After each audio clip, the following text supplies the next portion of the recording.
most of us don't realize that in order to have a cup of coffee, for each cup of coffee that you have in your hand, about 37 gallons of water had been used to produce that coffee. So it takes a lot of water. So we all have to be careful through the process of coffee.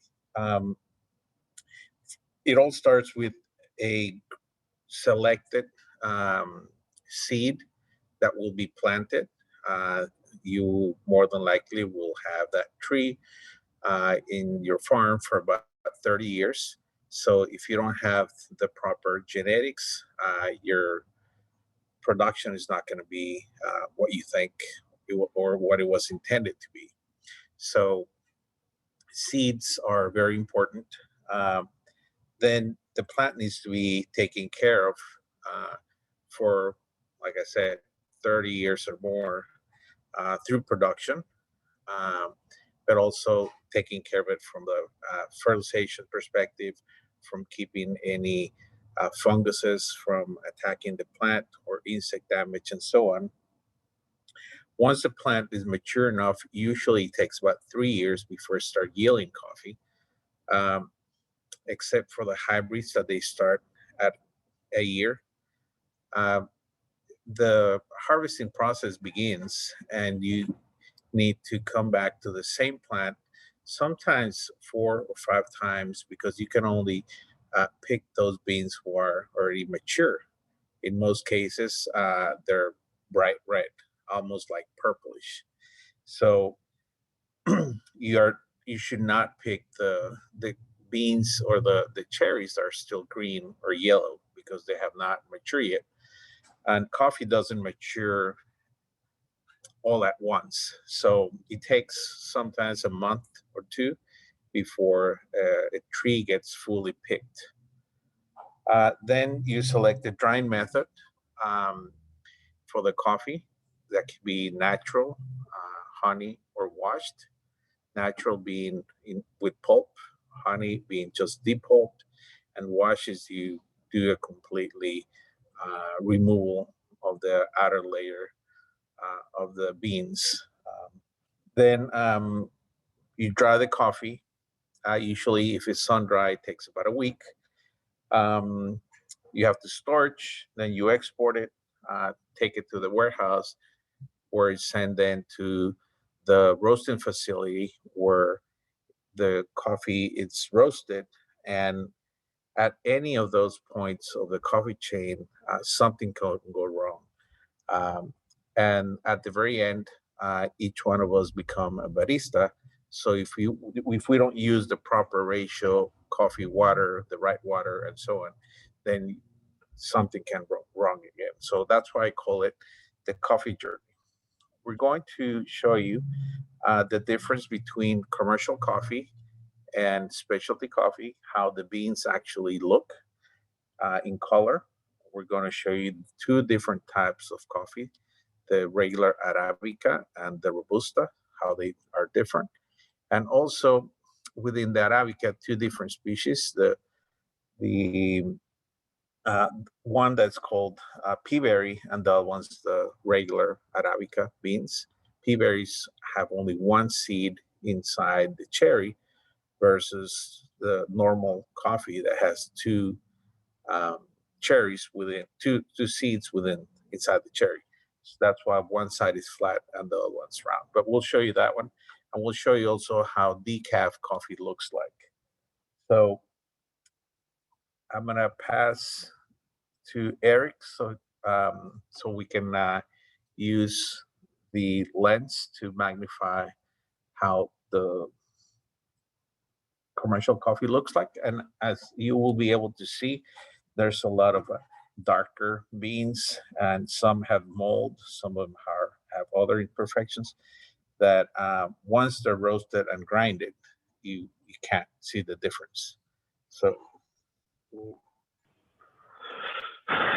So basically, the difference between commercial coffee and specialty coffee is the quality of the beans. So as you can see here, all those different, or actually here, let me see. There we go. So all these different beans you're looking at, those beans have defects. And the difference between commercial coffee and specialty coffee is that for commercial, we don't really care about the defects. And for specialty coffee, we do. So, for example, if you look at one of these in particular, this is called a whole black. Can you move the full black? There you go. So that is a full black. When you see at the bottom or the screen, that is considered a full black. So from the specialty coffee perspective, if you were to do a sample of your coffee, one full black will immediately disqualify your coffee as specialty. So that would go immediately into the commercial uh, side or commercial grading. The reason for it is that each defect will represent a it's going to make your cup taste different. For example, a full black, which is mold, can affect the way your cup tastes. It can taste bitter or harsh. If there's insect damage, the same thing. What happens is as the insect bores inside the seed is going to affect the way the roasting process works. So it will burn the coffee seed because it's hollow. So each defect that we find, depending on the defect, is going to affect the quality of the cup in a different manner. So For example, the coffee that you see now, that's a little bit green, but the center is a little bit darker. That one actually was has mold inside. That's why you can see that a dark line um, in the coffee bean. But all of those, once they're roasted, as I said, you can't really see the difference. And if they're roasted dark, then you'll mask the flavors. But that's basically the how commercial coffee looks like. Then we're going to show you what the color is completely different. You see really healthy beans. Um, that outer membrane is called chaff. It comes out through the roasting process, so it's completely normal to be there. But you see the difference in color and uniformity from from the previous beans to the ones you're seeing now. You can see a flat surface on one side and roundness on the other because the two flat surfaces touch each other and they combine into a cherry. and Then we're going to see the pea berry, which is round, only one seed per cherry, and that's why they're completely round. It's really interesting, but also you can see how healthy they are, the color of them. Um, there's nothing dark, or there's no holes or insect damage or mold in them. Then we're going to quickly move into the difference between Robusta and Arabica. So, so as you can see, one is round and the other one is more like longer. It's not as round as the other one.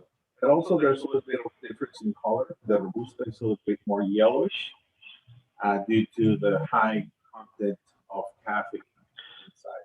And something for you to remember is there is a big difference between the two of them, between the two species. Arabica is a more desirable coffee because it tastes better, it's sweeter. Unfortunately, it's more susceptible to diseases. On the other hand, you have Robusta, which is actually that's where the name Robusta comes from because it means robust. It's grown at lower elevations. It produces it has higher amounts of caffeine, which works as a natural repellent for insects. However, the flavor it's pretty harsh. It's pretty bitter. So many companies, what they do to save money is that they mix the both of them, because you can produce a lot of robusta at a much lower price and add an arabica to offset some of that bitterness. So in the case of a decaf coffee, I just wanted you to see the difference in color. These are darker than this.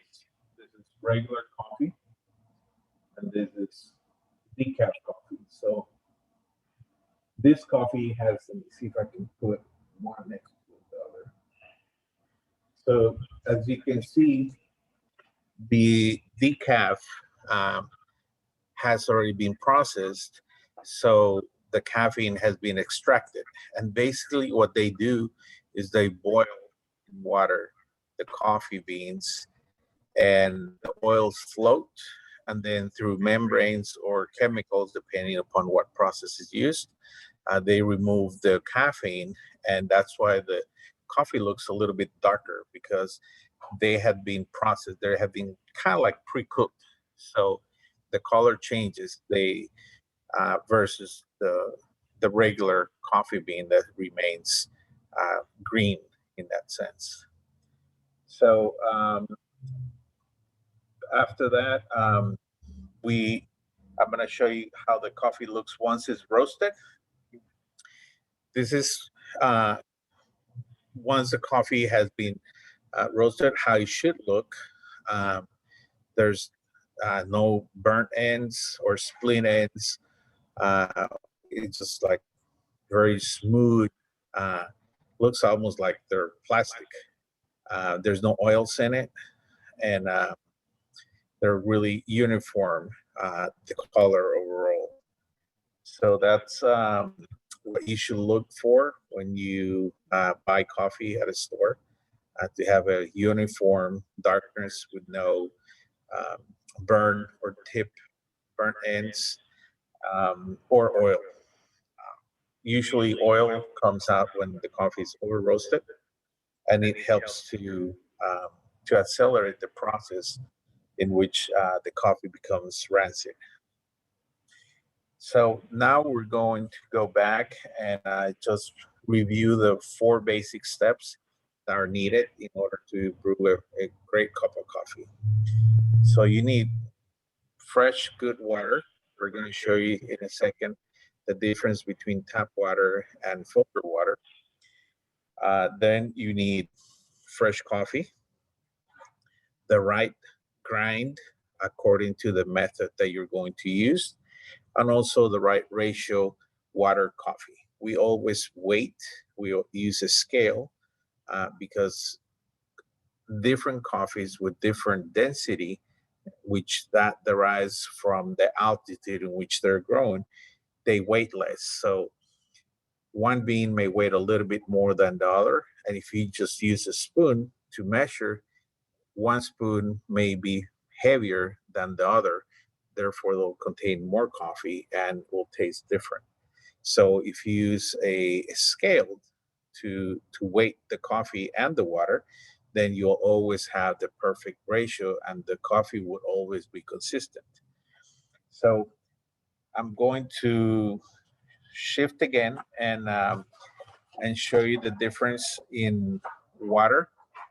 We use a TDS meter, total dissolvable solid meter, and we're going to test and let you see the difference in the amount of solids present in water. Remember that the coffee beans inside, they have the water molecule solubles that when you grind them, they become available for the extraction, and that those have the flavor and the aroma. So a coarser grind will make less molecules available for the water to wash them, and then the finer grind will have more soluble molecules available for the extraction.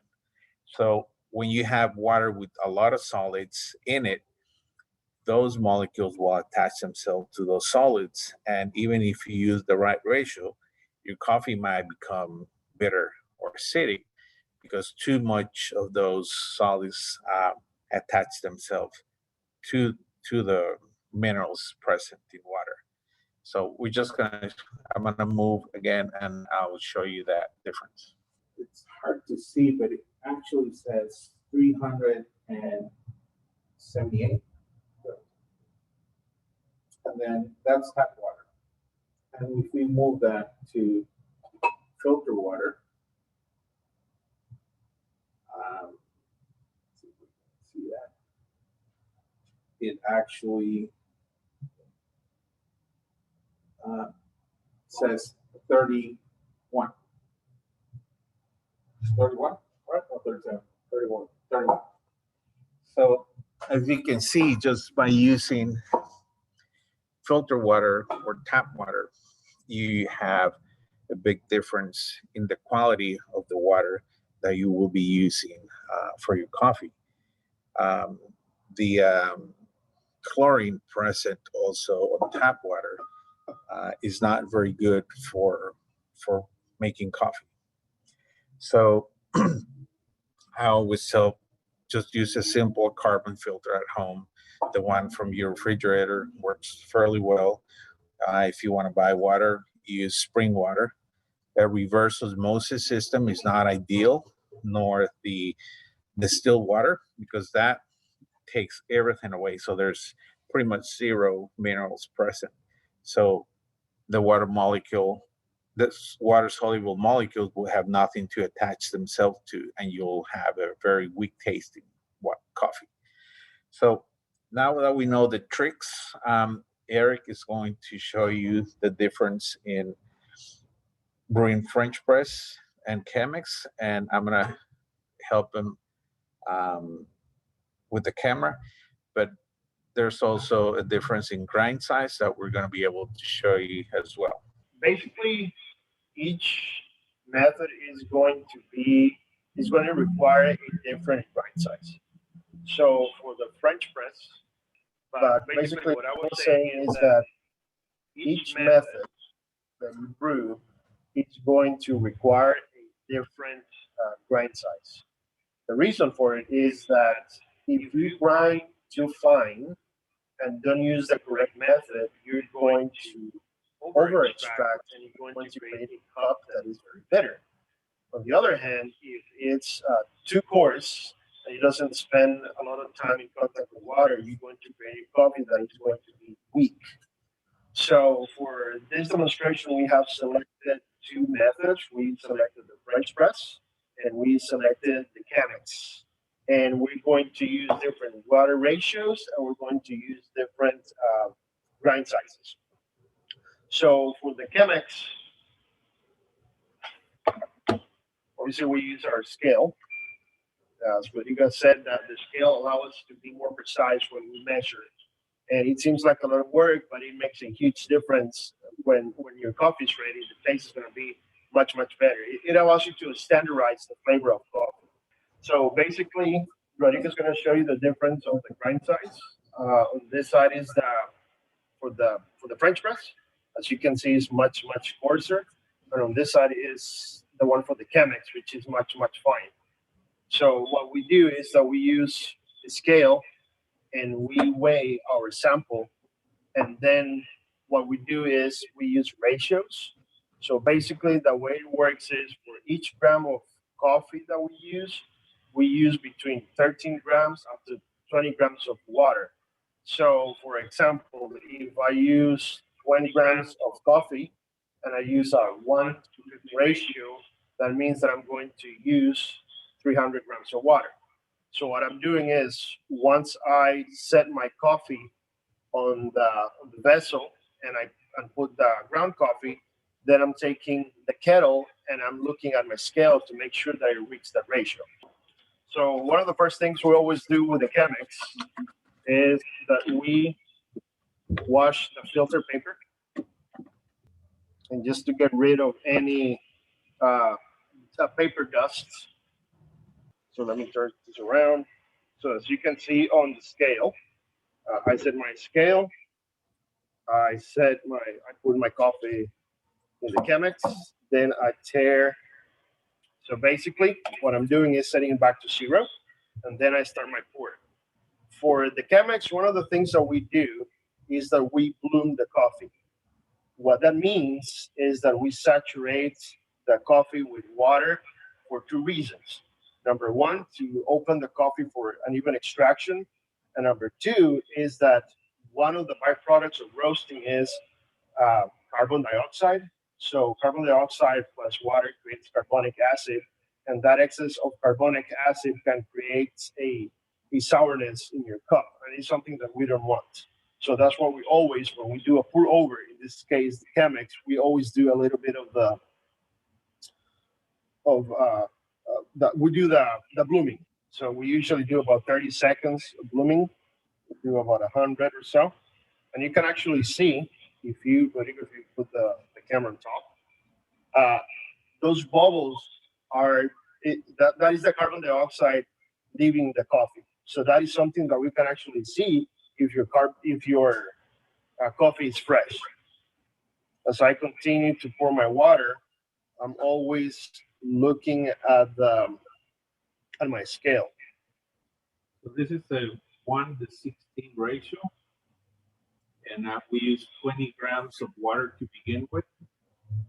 So we'll have 320 grams total of water.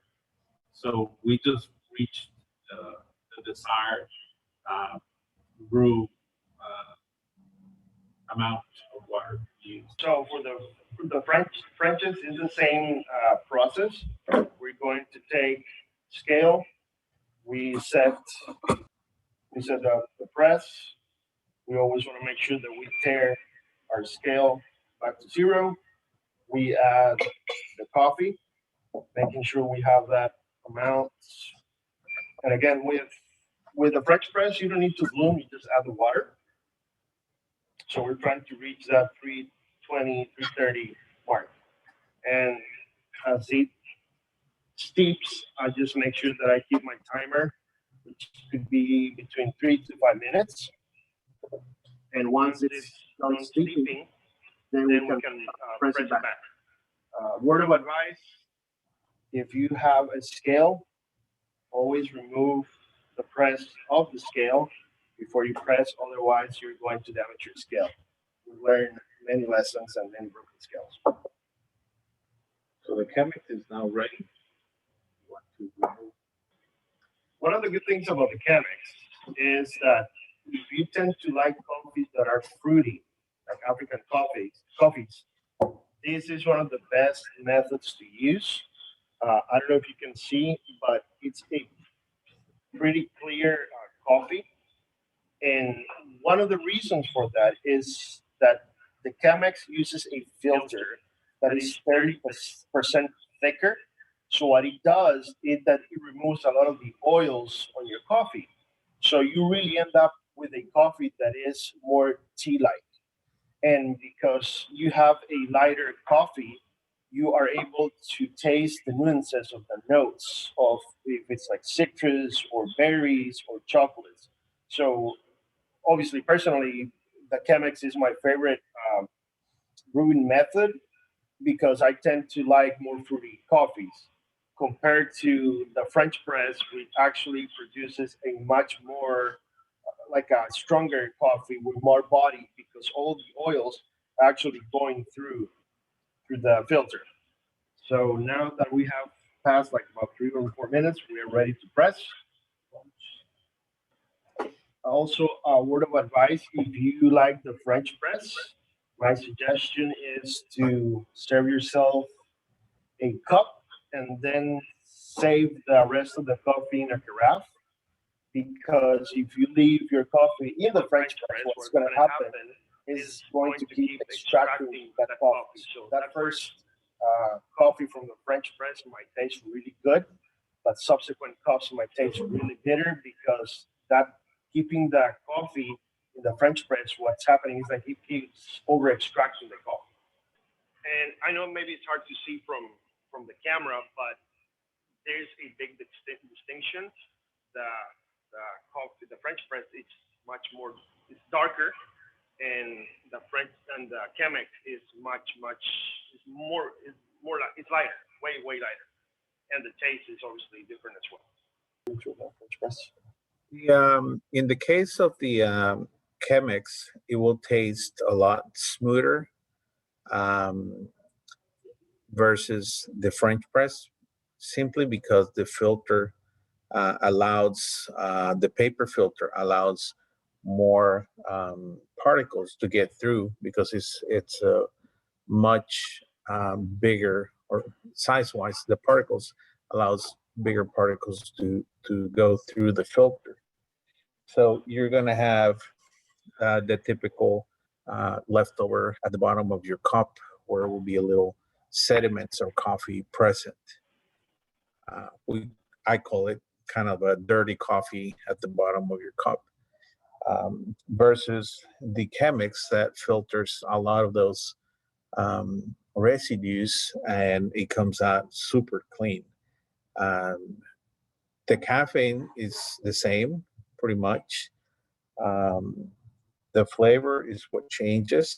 That's same coffee made in two different methods will taste quite different. It's unbelievable that that can happen. Uh, and just like Eric, I that's my preferred method of doing. Uh, we use a gooseneck kettle because it's much simpler to pour over the water than a conventional hot pot. But anything really works well. It's just what it's easier for you. Um, and the same thing, if you use a conventional household brewing machine, you don't have to change a lot of stuff.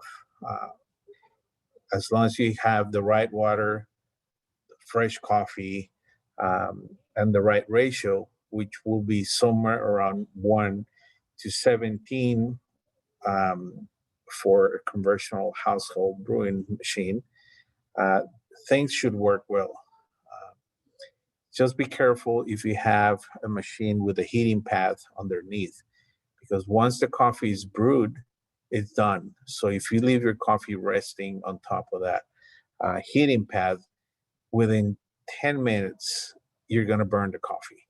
So once it's done, remove it and put it on a thermos or airpod so it can keep itself hot, but not, it will not burn. And once it burns, it becomes much more acidic and bitter in taste. So if you do all the brewing correctly, you can still ruin the coffee if you leave it on the burner or on the heating path of your machine for 10 minutes or more. So it's just about being a little bit careful on that side. Um, I truly recommend if you can buy fresh coffee, you can buy it online. Whole bean preferred because it states it keeps itself better. Don't there's no need to put your coffee in the freezer. Uh, Coffee actually looks like a sponge. So if you put it in the freezer, and it's not in an airtight container, it would actually act as a sponge, and it will absorb all the odors. So if you find a coffee that's good, don't save it for Christmas. Drink it now. And coffee is good for about a month and a half, and then the staling process begins, and it accelerates very quickly. So buying fresh coffee, knowing when it was roasted, it's important if you want to truly want to have a fresh, good tasting cup of coffee. The aroma it's unbelievable when the coffee is fresh. Um, I guarantee you can smell it probably 20 feet away. Uh, is that good? Um, so I'm gonna leave it to any if you all have any questions, unless Eric wants to add anything else.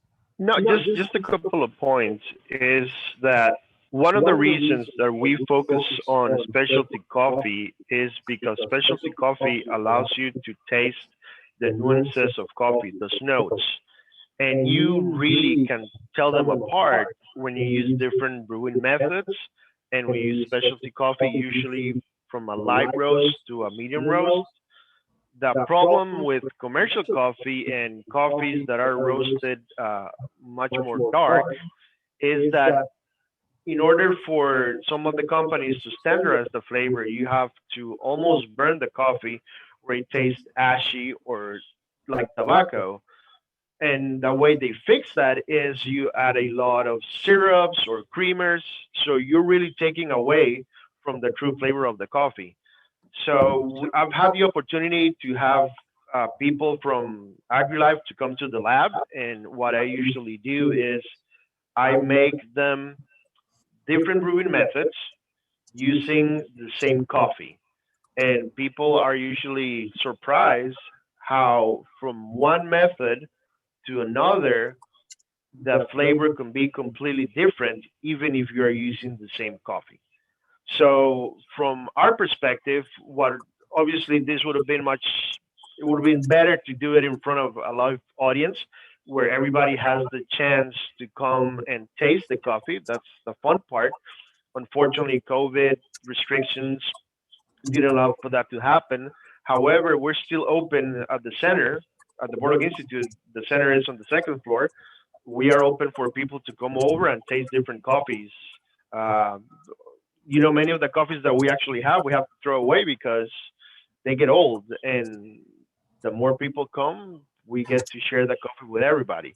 So that is an open invitation for anybody who wants to come to the center, not only to learn about the work that we do at the Bordeaux Institute for helping farmers all around the world, but how we are helping the coffee industry and how we're trying to save coffee. I know it sounds a little bit dramatic, but with climate change, coffee is it's climate is it's a threat to coffee production. So what we're trying to do is to introduce better techniques in agriculture and better varieties that are rust resistant, pest resistant, and climate change resistant.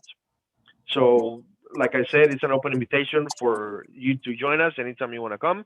And actually, if Rodrigo, you want to turn your camera on, as I want to notice something in the background that is very exciting. Maybe you can move your computer, or they can see it a little bit closer. If you actually have the back, they can see it. Okay. So basically, that is the 12-man coffee. That's coming available in May. And this is a partnership that we have with What's the Buzz.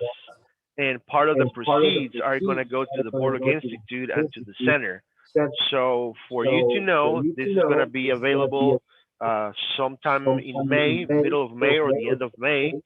And know that this is awesome coffee. It's great, and it's for a good cause, and it has the Aggie trade mark. So with that, I leave the floor open for any questions. Hi, Eric. I have a quick question. Why do you need to bloom the coffee grounds for the Cremix method, but not for the French press? Okay, so the chemics, because the mouth of the brewing method, it's kind of like a funnel. It's very easy for it to remember. One is a pour over, and the other one's a submerged coffee. So most of the pour overs, it will actually be best if you can bloom them all, even the V60 or Chemex or whatever method you're using for pour over. It actually helps to have a uniform brew because all the coffee gets wet, and then the second time you pour water, everything brews evenly. Versus the French press that you put the water on top of it, so everything's in contact with water at once, and I just let it sit in there, so there's no need to bloom. But on the other, the water goes through the coffee; it doesn't remain in contact with the water. That's pretty much the difference between one method and the other. Even when you do an espresso shot, the machine is designed to pump a little bit of water, get everything wet, and then the rest of the water flows through the coffee. That's a good trick also for your coffee maker at home.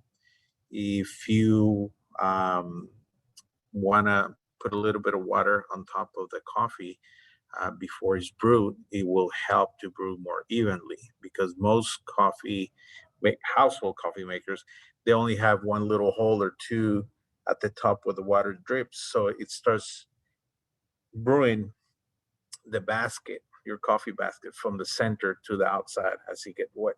So more coffee will be extracted from the middle of your basket. So the idea is to brew everything at once. Does that answer the question? It does. Thank you very much. I'm actually going to answer some of the questions that are on the chat. It says, do you find there to be a difference between the glass and the stainless steel French presses? Not really. We haven't been able to notice a different uh, taste or flavor in the coffee. Maybe the only thing personally is the plastic. Sometimes plastic tends to leach, and so as a personal preference, I'm usually like the glass and or the metal better than the plastic. Another question is, are the filters for a Chemex and a V60 the same? No, they're not. The filter for the Chemex is trademarked. It's 30% thicker than the V60. So, however, the V60 makes a wonderful coffee. Uh, I would say it's in between the French press and the Chemex. There's the V60, which is a pour over. For those of you who don't know, it's just a lighter filter, and it creates a similar coffee to the Chemex, but with more body because more of the oils are going through the filter. Regarding when the 12-man coffee will be available, we estimate that it will be at the end of May. It's going to be available through the local supermarket, but also available at What's a Buzz physically, and you can also will be able to buy it online. We're working to see if we can have it quickly in other cities as well. One of our partners is Brookshire Brothers, so they will be distributing um, the coffee throughout their supermarkets. Regarding the cold brew, I think the first trick, I like to actually do a cold brew, not just a room temperature cold brew. So I use a toddy, or you can use just about any method, uh, really, but use a coarse grind, uh, 1 pound of coffee per gallon of water. That's a good ratio. Um, Let it steep at least 12 hours. I like to steep my cold brew at least 18. Then you remove the coffee. Um, and if you think it's still too strong, you can add a little bit more water to it. I prefer coffees are a little bit more fruity, um, just because it's a little bit sweeter. But we also do, I'm going to say, weird combinations. For example, right now we're trying this cold brew with horchata, and cold brew with lemonade, which are amazingly good. So it really depends on taste and preferences. Uh, any coffee that you like can actually be turned into cold brew, which is not the same for an espresso machine, because once you use an espresso machine, then the water flows in, and within 26 seconds you have your extraction ready. So some coffees don't do as well under a lot of pressure from an espresso machine. But cold brew works amazingly well for just about any coffee. For Rudy, your question on the vacuum seal, my suggestion is just buy fresh coffee. Yes, you can put them in a vacuum seal and it should be fine, but there's going to be a big difference. The coffee bags have, if you notice, they have a small valve on the front. A lot of people think that's for smelling the coffee. That is not what it is for. That valve is a one-way valve that allows for the carbon dioxide to escape the coffee bag, as is one of the byproducts from roasting. So that valve and the the releasing of the carbon dioxide is good because it keeps the oxygen for coming into the bag, which oxidizes your coffee and ruins your coffee. So my suggestion is, if you're going to buy a whole bean, that stays fresh for about a month, and after that it starts getting stale and rancid. It starts losing flavor and aroma. And for ground coffee, it's going to stay fresh for about 2 to 3 weeks. So instead of buying a lot of coffee, just buy as much as you're going to drink.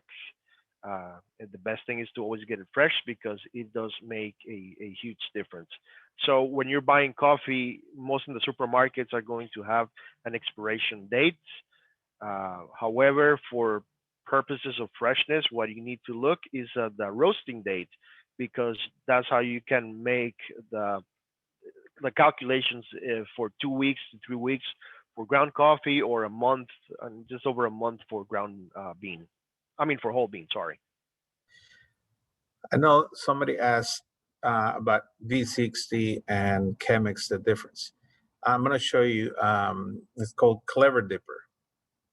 It's pretty much, it works pretty much like a French press in a sense that it steeps the water, kind of like cold brew, but this is done with hot water. And then once the coffee is done, you just plunge it into a cup of coffee. So I'm gonna use the um, the cell phone here to show you how it looks.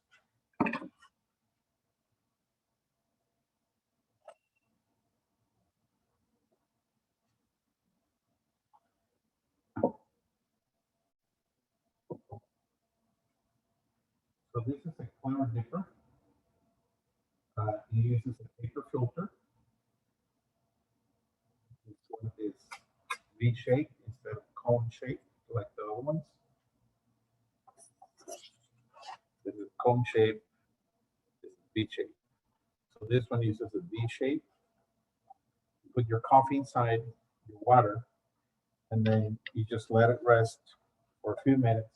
When it's ready, it has a little device at the bottom that allows the coffee to flush into the water. I'm going to see if I can show you how it works really quickly, even if it's just water. So right now, let's assume it's in contact with coffee, and now that it's done, all you have to do is put it in here and it drips. So that's another way in which you can do a kind of a French press method, but with a filter. So it's called Clever. Well, thank you so much for your time. Apologies for some of the technical difficulties. This is the first time we've done this uh, through Zoom webinar, so obviously it's not ideal. The best thing is for people to get to experience this live.